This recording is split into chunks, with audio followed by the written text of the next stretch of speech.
ईश प्रभु ईश परमेश्वर का पुत्र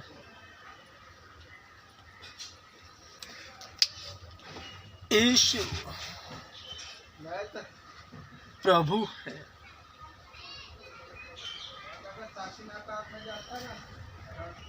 यीशु परमेश्वर का पुत्र है।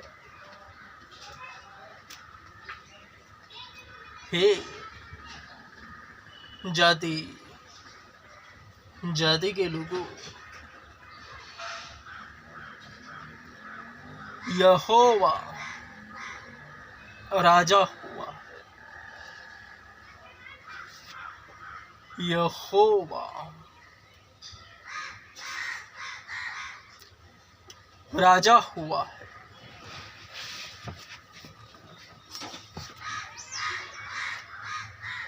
हे भक्त जनों, मेरा यह उपदेश ध्यान से सुनो और समझो, और इस वीडियो को एक नहीं 10 बार देखो, ताकि जो आत्मा कहती है वह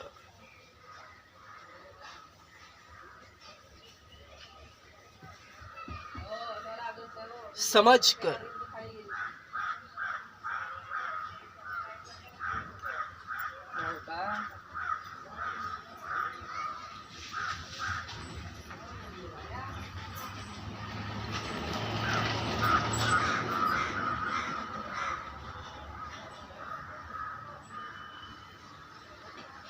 शैतान की ओर से जो रुकावट एवं गिरावट होगी,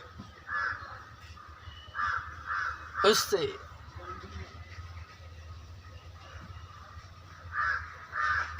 आप ही संभलते रहोगे।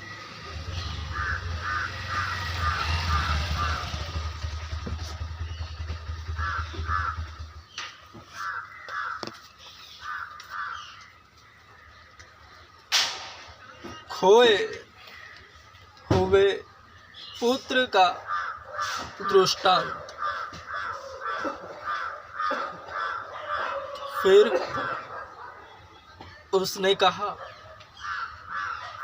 किसी मनुष्य के 2 पुत्र थे, और उनमें से जो छोटा था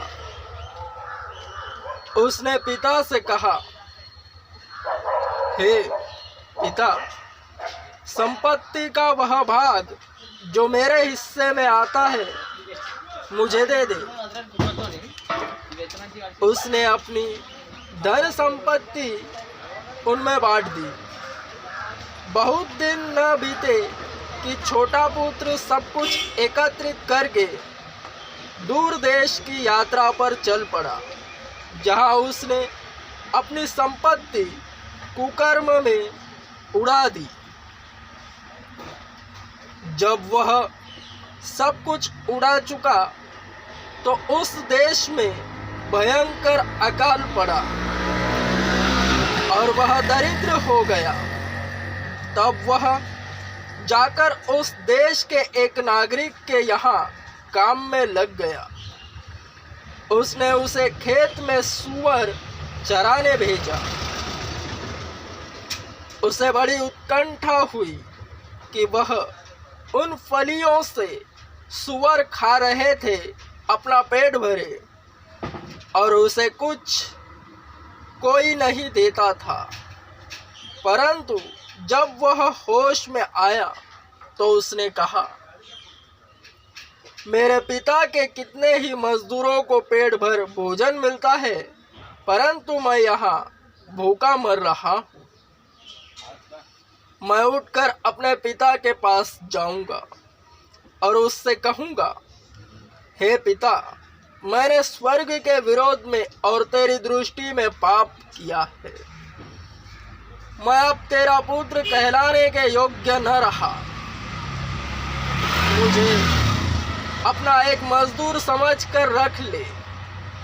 वह उठकर अपने पिता के पास चला आया,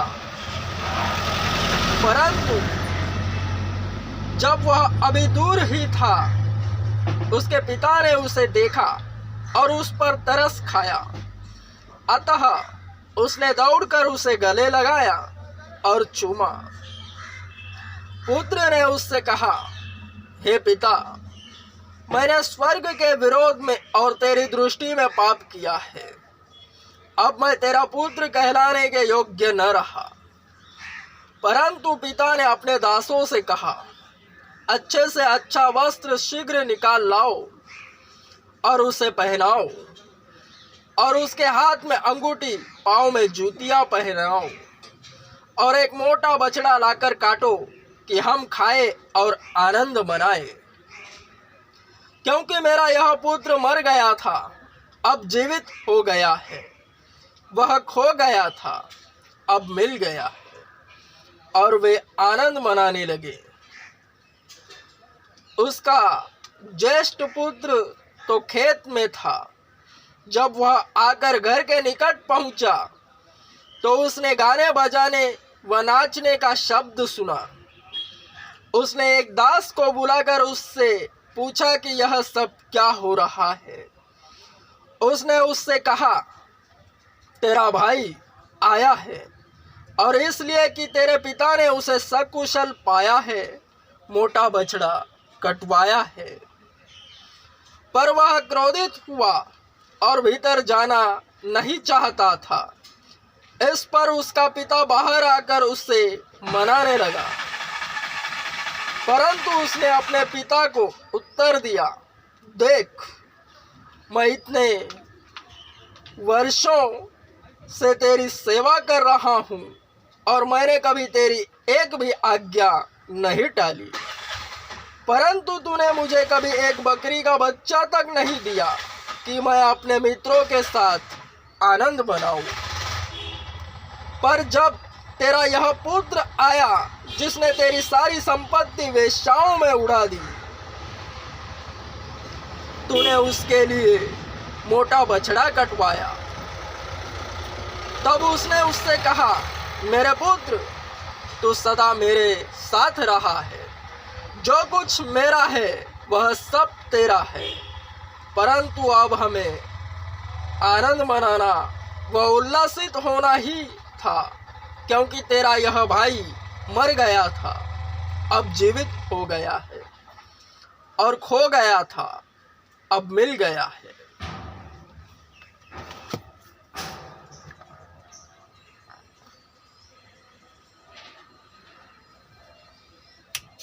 वचन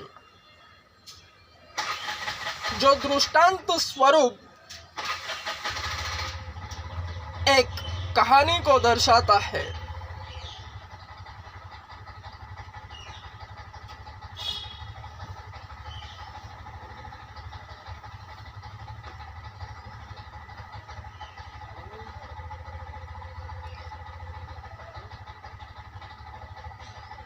जिसका आध्यात्मिक वृत्ति से अगर मनन करूं, तो उसका अर्थ बहुतेरे बातों को उजागर करता है।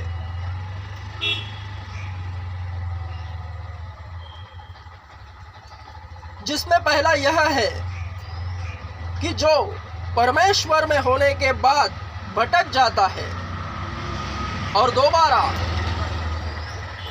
फिर परमेश्वर के पास आता है, तो वह जो स्टार्टिंग में आदर मिलता था, सम्मान मिलता था, वह नहीं पाएगा, वरन सब कुछ मिलेगा।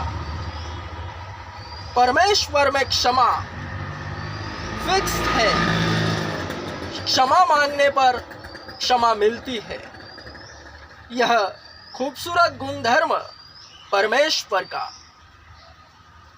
उसके इकलौते पुत्र ने क्रूस पर चढ़ाकर अपने नाम करवाया है।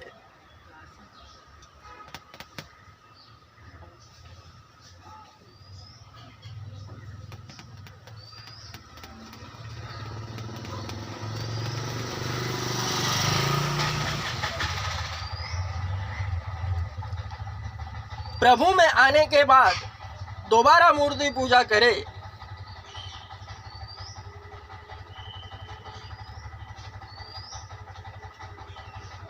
तो वह अपना प्रतिफल खो बैठता है।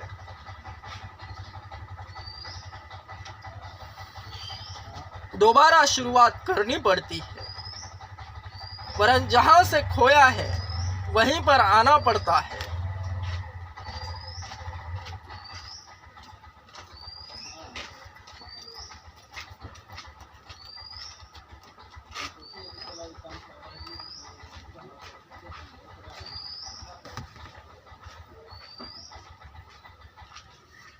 हे भक्तजनों, तुम जो इस वक्त मेरा यह वीडियो देख रहे हो वरन चर्च में कभी नहीं गए, तो यह जो वचन है उसे बार बार पढ़ो,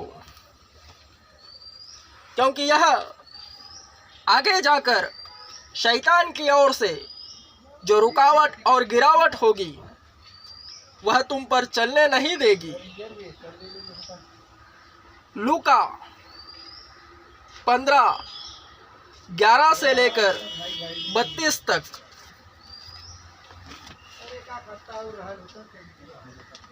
पवित्र शास्त्र के हर एक वचन बड़े मीठे हैं, वरन उसका अर्थ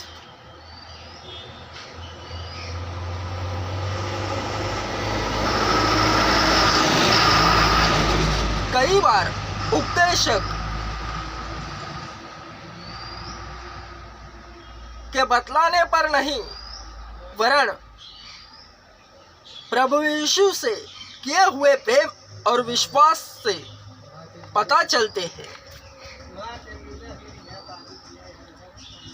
इसमें एक ही बात स्पष्टता से कही हुई है कि एक बार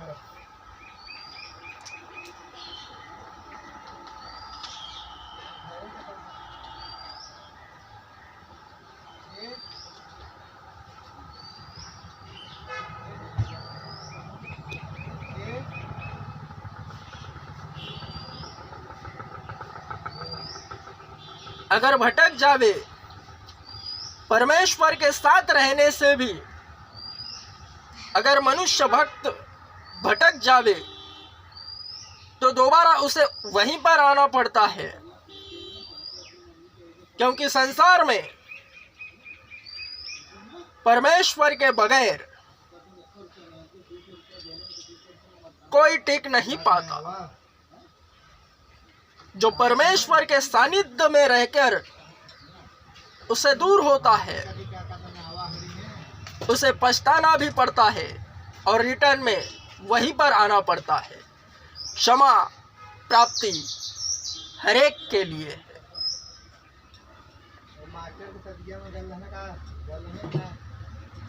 वरन याद रहे, जो सर्वप्रथम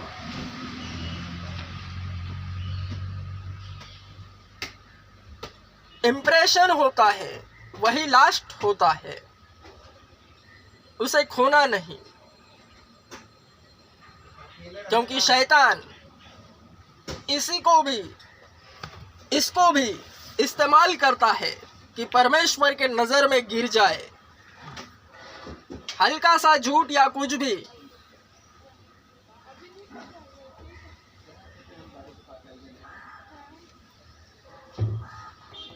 दृष्टांत के लिए मकबूल वृत्तांतिक बना है।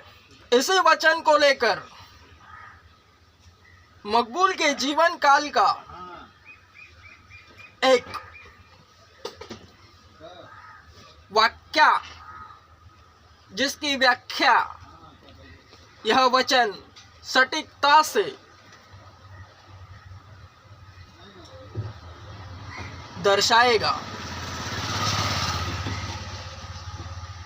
मकबूल ने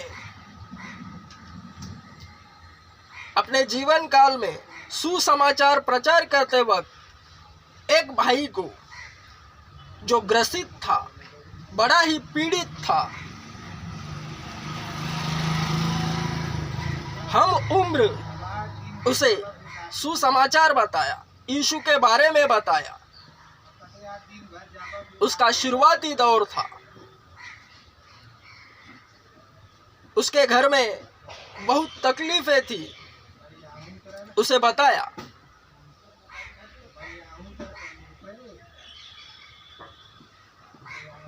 वीआईपी ट्रीटमेंट मिलती है जो नवा होता है उसके लिए, वरन जब तक वह कुछ नहीं जानता तब तक उसके लिए मिलती ही रहती है। उसे बताया, चर्च के बारे में बताया। वह आनंदित हुआ, आत्मा जागरूक हुआ।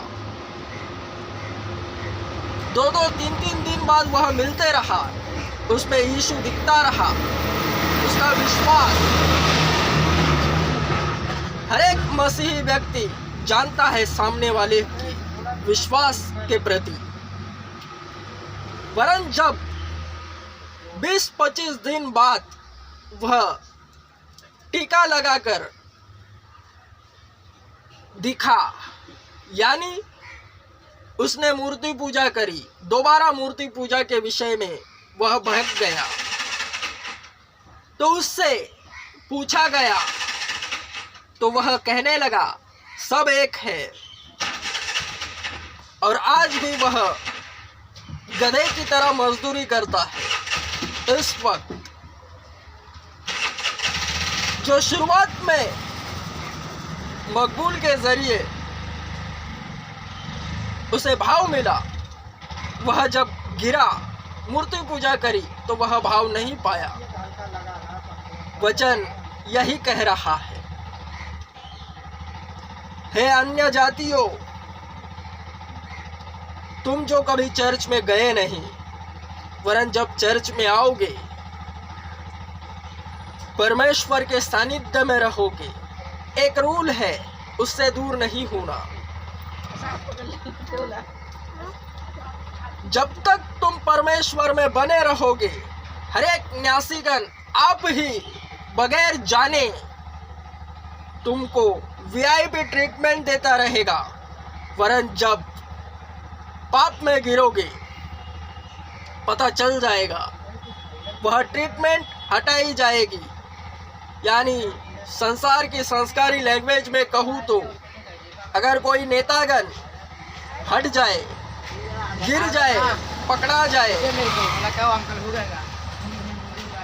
तो उससे उसकी टाइट सिक्योरिटी हटा दी जाती है।